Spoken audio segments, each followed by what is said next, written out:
Hi everyone, this is my run on DFFOO Global Act 3 Chapter 10.2, and in this fight it's going to be a 2-turn, no boss turn, and sort of brute force your way through all the stages mechanics. With this setup and strategy, you are essentially ignoring all the force effects that the bosses have, all the debuffs that the bosses will inflict on you, and the goal is to just brute force and kill the boss before it gets its first turn. This team does so much damage that you actually kill the boss without even needing to pop summon mode. That being said, my party is pretty well built because all 3 of my characters here have 5/5 ultimate weapons, but there is also an alternative setup and I'll talk a little bit about that later on in the video if you lack some of the resources or setup required to pull this off before the boss's first turn. So first, a little bit about the setup. I have Tifa in party slot 1, Luna in party slot 2, which is the middle, and Kain in party slot 3. The party slot order is very important. You want Lunafreya in the middle, and the main reason for this is that you essentially want 2 turns of quick prayer on Kain and 4 turns of heavy prayer on him, and you achieve that simply by using quick prayer manually on Kain and then using her LD when her BT plus aura is up to apply 4 turns of heavy prayer. In terms of call abilities, to really help you push damage through, you really need a Cait Sith LD call, and I have that on Kain. I put a Kurasame LD call on Lunafreya. The Kurasame LD call does have some flexibility. If you don't have Kurasame, just put some other call ability that can debuff HP damage up. Some good examples are Seymour, or maybe even Raijin, because Raijin also helps you to prevent the Doom debuff. But that being said, like I said earlier, you can basically ignore the Doom debuff, it does nothing in this fight. The Cait Sith LD call though is mandatory if you want to kill the boss before you can pop the summon mode. Like I said, there is an alternative setup if you don't have Cait Sith LD call or the ultimate weapons, and I'll cover that later. But the main reason why Cait Sith is needed is that the boss actually resists physical damage once the boss hits 20% force gauge, and there's really no way to avoid that. You can see here the boss has already hit 22%. On top of that, once the boss hits 49% HP or below, the boss will also use a triggered ability called Enhanced Guard, which essentially shoots up his brave and HP damage resistances even further, and this actually stacks with the physical damage resist, and essentially your brave hits will be significantly neutered, and that's where at least the Cait Sith LD call comes in.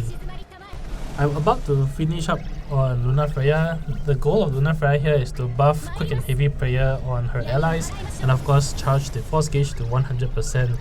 Once that's done, she sort of serves her purpose, and I have a Garnet friend support that I bring in to activate her BT plus aura. Garnet's BT plus aura really helps a lot as well because it provides brave retention after your HP attacks, and this helps to fuel the next HP attack without relying too much on brave hits. Of course, having the overhead attack from Garnet every 4 turns also helps to contribute to the overall damage.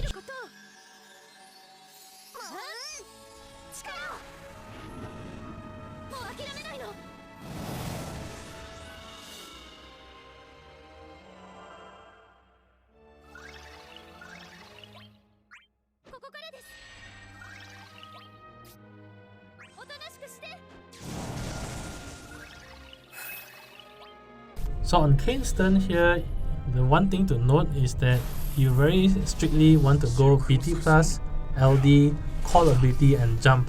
Do not use Kain's additional ability here, because if you do so, you will burn through his heavy prayer buff and you'll lose out on the benefits that the buff gives him. Jumping with heavy prayer active actually allows him to deal additional damage every time he does his lancet, which actually contributes significantly over the course of the fight.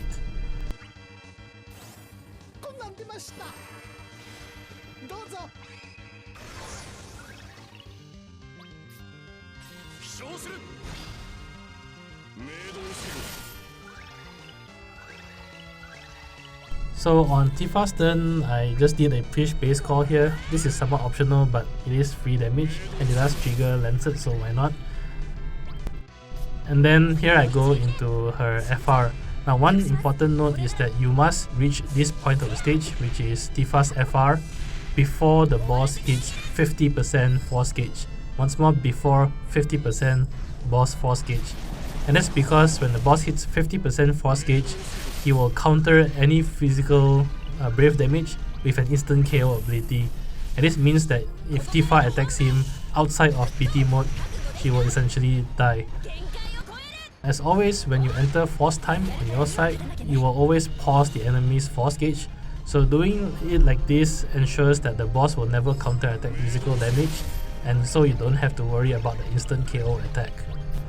Now my aim here is to enter BT mode with 6 turns of force time remaining, and so the turn order that I take is force attack, BT plus, LD into her HP throttle, full throttle, and then into a Prishe LD call.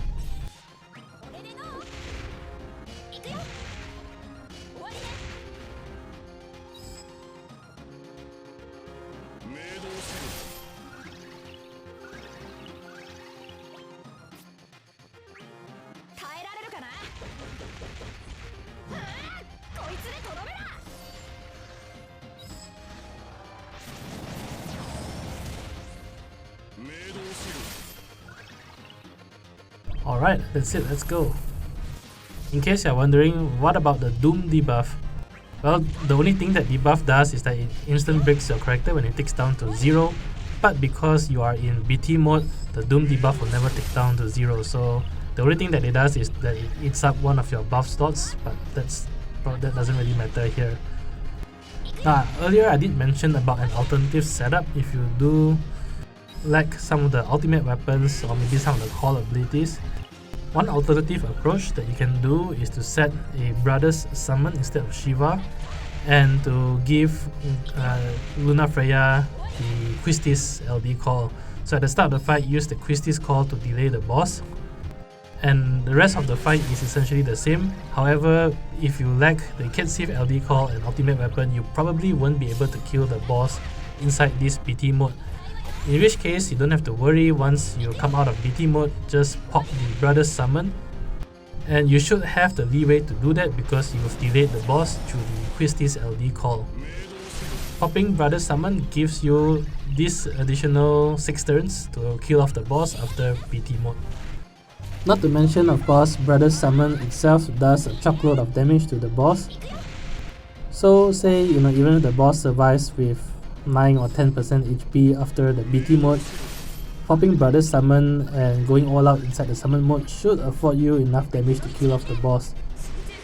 Again, the important thing is that you really do have to kill off the boss inside the summon mode, or at the very least before the boss hits 50% force gauge, because once that's done, and if you're outside of summon or BT mode, the boss will counter any of Tifa's attacks and she will die.